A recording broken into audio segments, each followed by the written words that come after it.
All right, we've got some breaking news just into CBS News that we want to share with you. We want to take you now to Molenbeek, Belgium. This is the area that the suspected terrorists in the Paris attacks of November the 13th of last year, Salah Abdeslam, is believed to have come from.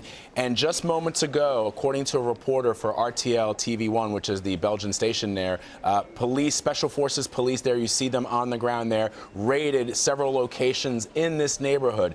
During the raid, there was a man who was seen fleeing from the building. Police opened fire on that man. According to the reporter, the man fell to the ground.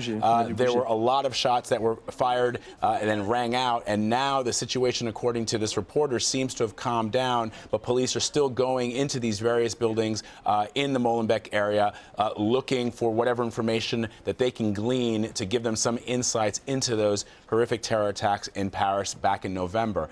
Now, this all started earlier this week when fingerprints of Salah Abdeslam were discovered in another area within Brussels, but not in the Molenbeek area, in another area known as the Forest area. Police believe that his fingerprints were there. They're not exactly sure when he might have left those fingerprints, but that then led them to this neighborhood, back to Molenbeek, where Salah Abdeslam was pretty much raised for most of his life. That is a wanted poster that the Belgian authorities have put out there. Just essentially says, if you have any information with regards to Abdeslam, please to contact the number that they have listed there, and it gives some information as to his appearance. This is the man who many officials believe was primarily responsible for those attacks back in November, if you recall, where 130 people were killed at various locations in Paris. This man was able to flee the scene, and police have been searching for him ever since November the 13th. Again, this information just coming into us here at CBS News, very, very fluid. There you see the reporter. So I'm told from our control room that the Prime Minister of Belgium received a phone call about the situation that is actually unfolding at this very moment there. And there is the Prime Minister, getting the phone call there and clearly rushing into his vehicle because of these police operations that are underway. Again, a dozen gunshots rang out, including flashbang grenades, noise grenades that they usually use when they want to enter into a building, into a location. They use those flashbangs to clear the room. A shootout occurred with the special forces of the police as a person tried to escape or run away from the raid.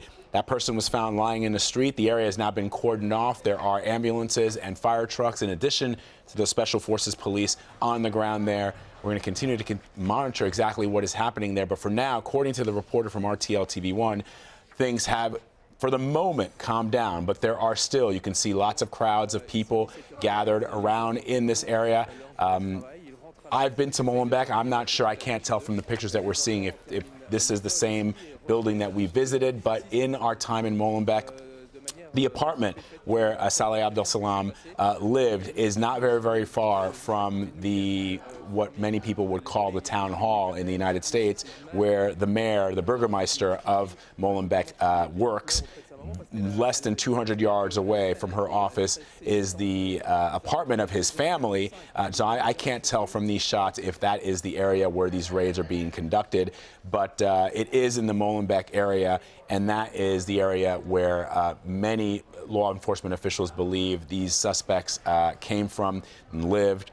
This area has in the past provided or has been considered an area where some of the people who are responsible for the attacks that we've seen in Paris and even before that have come from.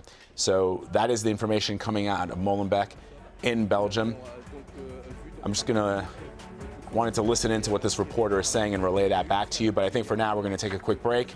We're going to continue to monitor the situation there. And as we get more information, we'll share it with you right here on CBSN.